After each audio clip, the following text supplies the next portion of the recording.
Inicio diciendo, su señoría, que me ratifico en lo expuesto en la demanda, teniendo en cuenta que las pruebas tanto documentales como las pruebas testimoniales que se han practicado a lo largo de esta audiencia, se puede mostrar claramente que el señor Pepito Pérez tiene derecho al reconocimiento y pago de los valores correspondientes a los incrementos del artículo 65 del Código Sustantivo del Trabajo. Es decir, que se le debe garantizar y no desconocer los derechos laborales del trabajador, que se deben calcular de una manera adecuada, precisa y cierta, la correspondiente liquidación laboral, y por supuesto se le debe pagar esta misma de una manera oportuna y de acuerdo a un tiempo razonable. En la controversia que hoy nos ocupa, su señoría, es claro que la terminación del contrato de la relación laboral que tuvo lugar el día 8 de agosto del 2018 surgió a favor de mi poderdante un derecho cierto e indiscutible al pago de las prestaciones sociales, compensación de vacaciones y demás acreencias laborales. No obstante, su señoría, la empresa demandada, aún conociendo esta obligación a este pago oportuno y completo de tales rubros laborales, solamente procede a su pago hasta el día 2 de febrero del 2020, mediante la consignación al Banco Agrario. Esta consignación bajo la denominación de depósito judicial pago por consignación. Esto es 1 año y 6 meses después de la causación del derecho a favor del trabajador, del señor Pepito Pérez. Tal pago por consignación tiene su fundamento en el numeral segundo del artículo 65 del Código Sustantivo del Trabajo,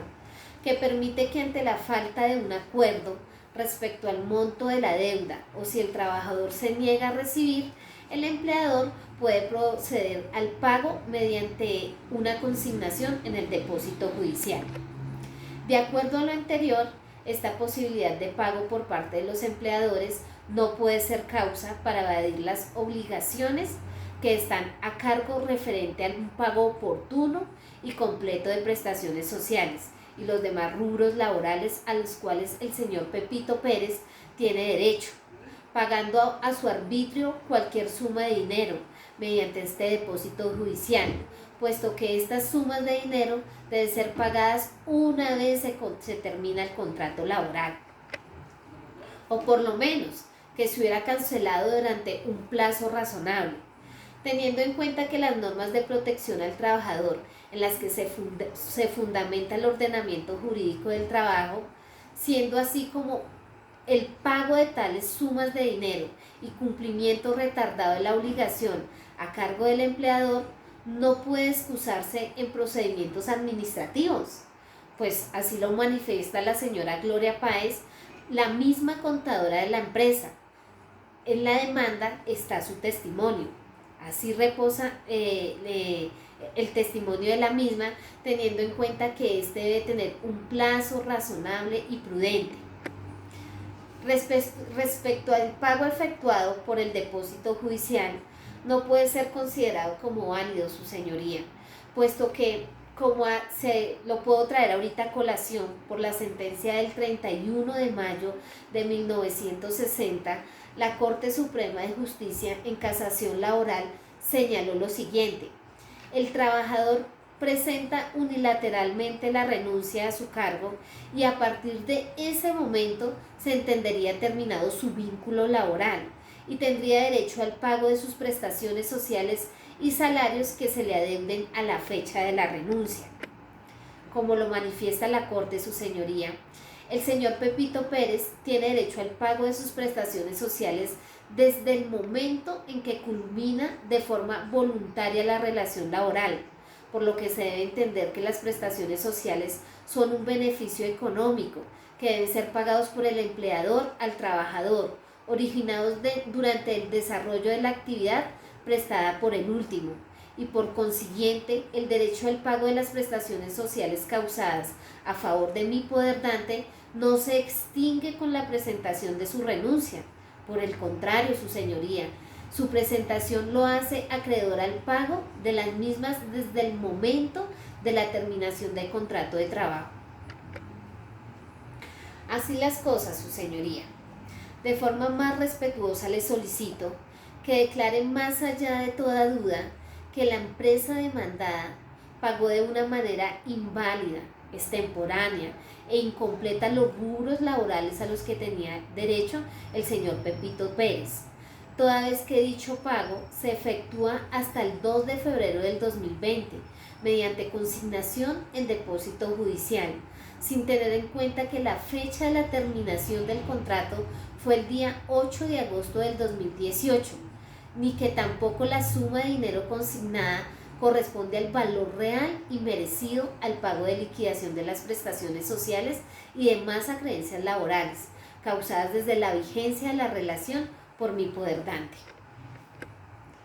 También, su señoría, sobre la indemnización que viene en el artículo 65 del Código Sustantivo de Trabajo, en la sentencia C-892 del 2009, la Corte Constitucional reiteró, atendiendo el carácter cualificativo de la indemnización moratoria, se debe acreditar un incumplimiento y este pago está fundado en la mala fe del empleador, es decir, que el patrón debe incurrir en mora a sabiendas que él tiene que pagar esta obligación, que existe este pago. Es así, señor juez, como también le solicito que no sea posible eximir a la empresa demandada del pago de la indemnización moratoria,